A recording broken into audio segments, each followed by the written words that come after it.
I seriously underestimated how long this build project was gonna take. I'm squeezing as many Disney princesses as I can into one lot, and after about 25 hours, this is what I've got. Somehow we are still less than halfway done. I also tried building on stream, but somehow that took even longer. But let me show you what I've done so far. This is Snow White's cottage. I've hid 7 gnomes on this lot to represent the 7 dwarves. So we've got one here. We've also got one floating in the wishing well. And then inside we have a piano like the one in the movie. Tons of cottagecore elements. Another gnome in this corner with some of the crystals that the dwarves would have mined. Lots of references to apples too, even though it is a bit ironic. We've got apples here, the apple clock that comes with the teaching career. I feel like Snow White would be a teacher, but also maybe have like an apple orchard in the backyard. We've got another gnome by the front door. I also put the naked gnome on the toilet. The whole color scheme for this build is red, blue, and like a very muted white. And then over here, I added a little cauldron next to this apple as like symbolism for the poison apple. So let's spin the wheel and see who Snow White's neighbor is going to be. Oh my goodness. Ariel's gonna be difficult because we basically have to bring the ocean to this lot. I'm going to kind of shape this like Prince Eric's castle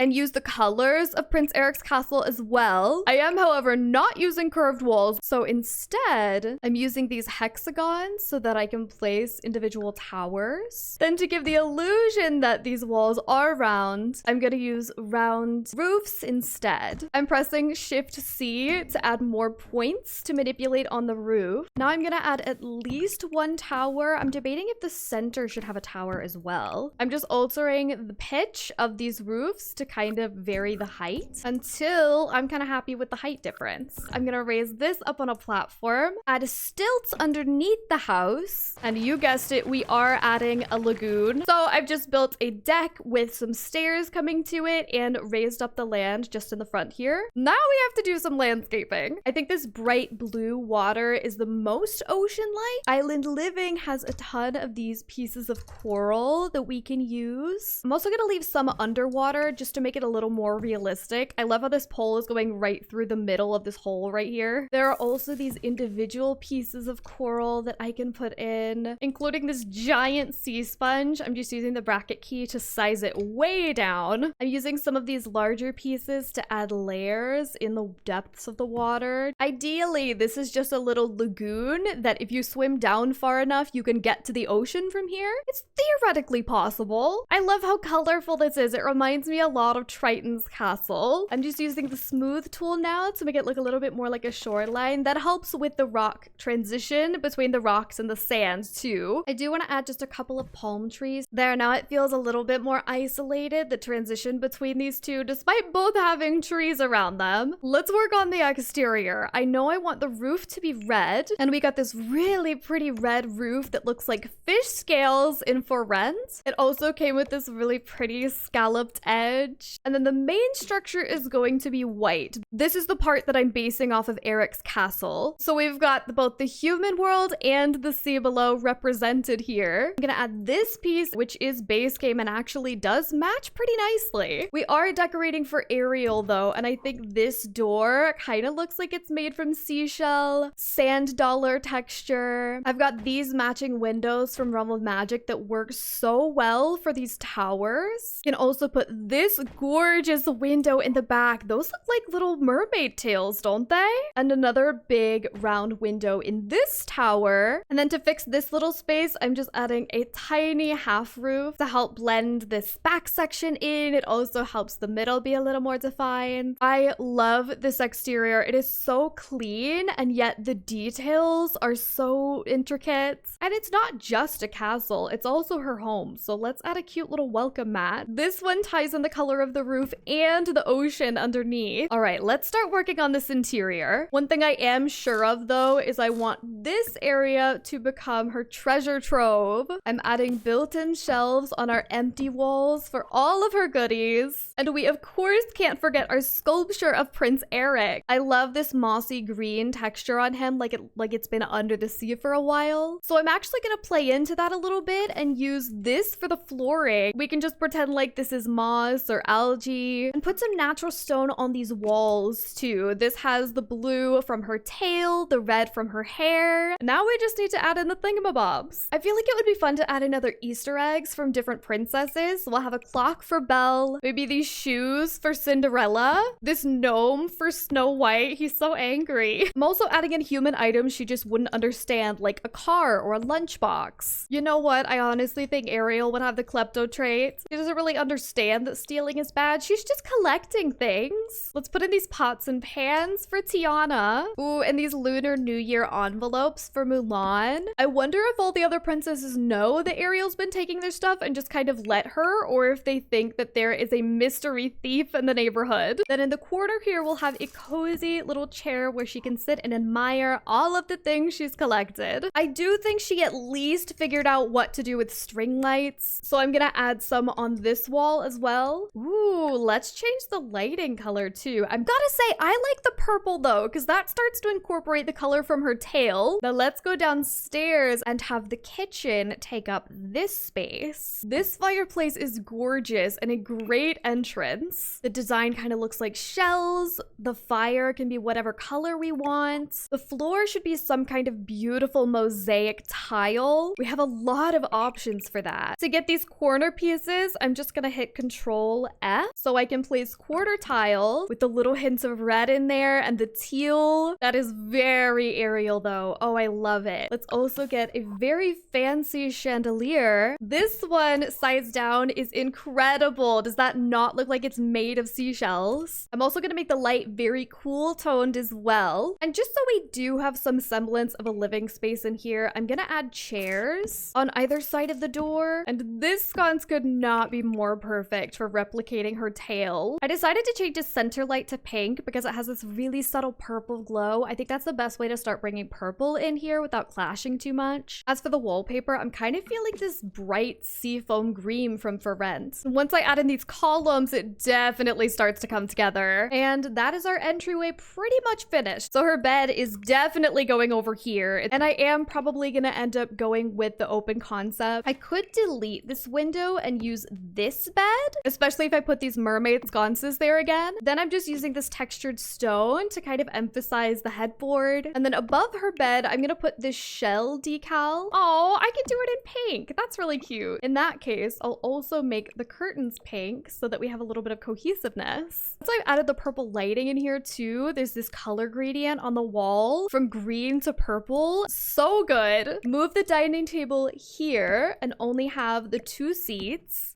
And then over here, we'll put in a bathtub because hydration is a thing for mermaids. So it's important that they swim in the water every day or they can die. It makes sense for her to have a big space for her bathtub. This area looks so fancy under this big chandelier. And we should still have enough space to get to her secret cave. I know, you thought I forgot about her dingle hopper in her secret cave. No, I did not. I just wanted to put them down here in the bathroom because she uses it as a hairbrush. What is the spoon for? I have no idea. Back scratcher?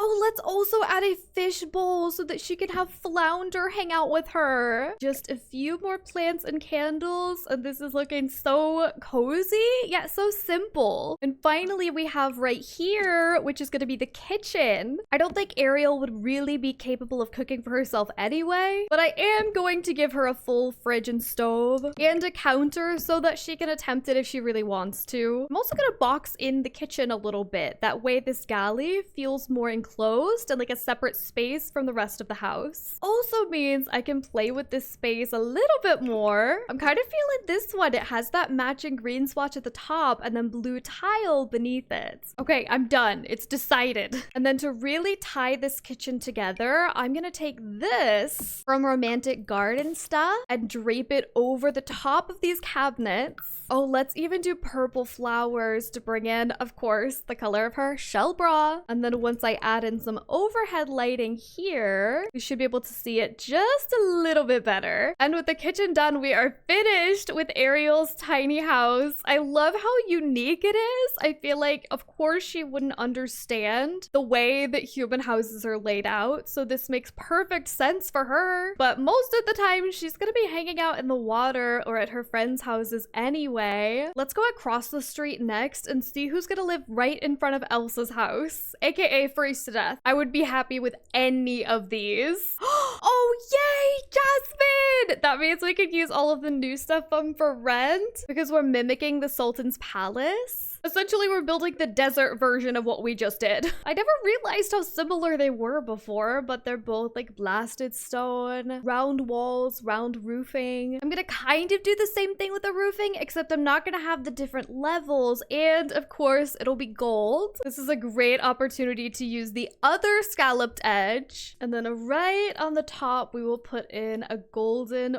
point. It is so hilarious that our desert build and our ice build ended up right next to each other.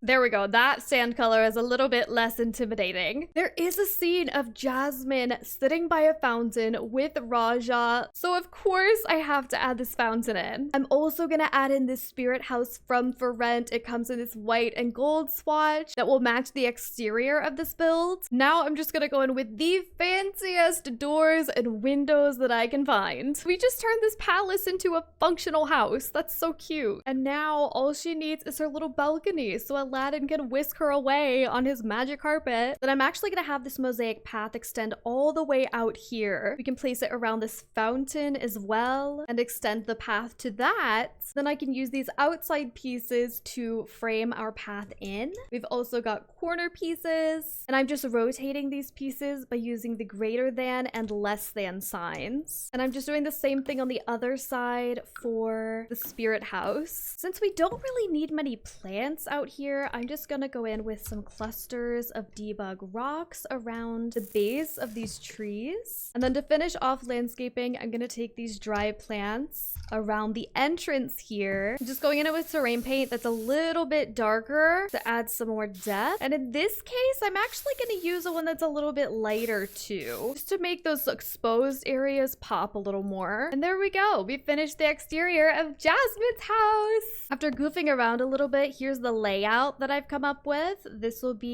The kitchen will be right here with the island. Dining room slash living room will be over here, and then bathroom over here, which means the ladder to go upstairs is gonna have to be in this front corner. Oh, I could actually have the bed kind of at a catty corner like that. Could try a different version of this bed because I did really like how the canopy looks. That's so Jasmine. This one also has some of that blue color in it. Now I'm gonna add in these lanterns around the side of her bed, and I'm gonna layer those with these lanterns in the center. Adjust the swatches so that they're a little closer to Jasmine's colors, and these colors tie in the rug pretty well. And then underneath we'll put a cozy ottoman and turn this into a little space for her to sit with Raja, which I forgot I actually have this statue in For Rent Debug. We have a little plushie of Raja. These flowers remind me a lot of Jasmine the flower. And we can add in her bird cage. This is such a symbolic scene when she lets all of the birds go free. Also gonna add some candles in here. I love how the story is definitely supposed to be about Aladdin, but Jasmine totally steals the show in my opinion. Finally, we are done with Jasmine's bedroom. I'm bringing that same wood and wallpaper downstairs to keep it cohesive. I'll put these counters here and have the fridge be neutral as well. Could also put a peninsula in right here. Have the bathroom door there. Fridge in this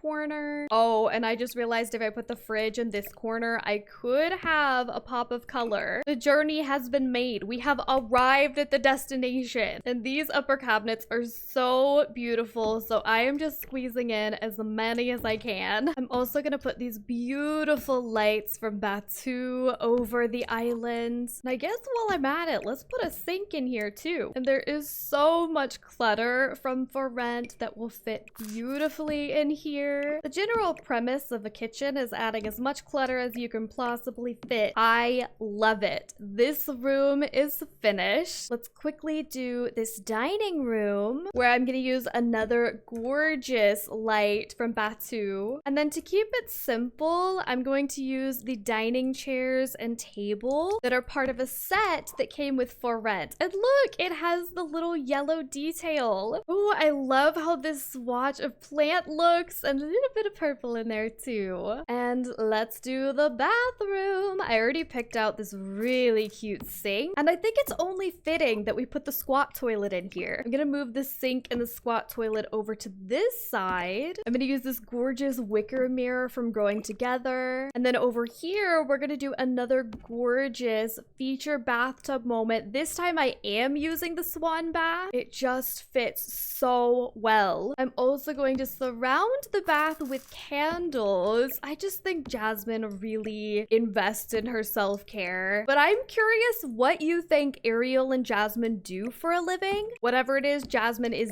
definitely pulling six figures. No question about it. And that is it. I am obsessed with Jasmine's color palette, but there's a really nice balance in here, and I think it turned out pretty well. As much as I would love to finish this build by the end of the year, I'm just not sure it's possible if we fill every single space on this lot. That would be 9 more houses to build. Do we build them all, or do we reduce that to 5 or even 3 and turn the rest of them into a park? These are honestly some of the most fun to build so far, and I'm excited to see what comes next. Thank you all so much for watching, and I will catch you in the next one. Bye!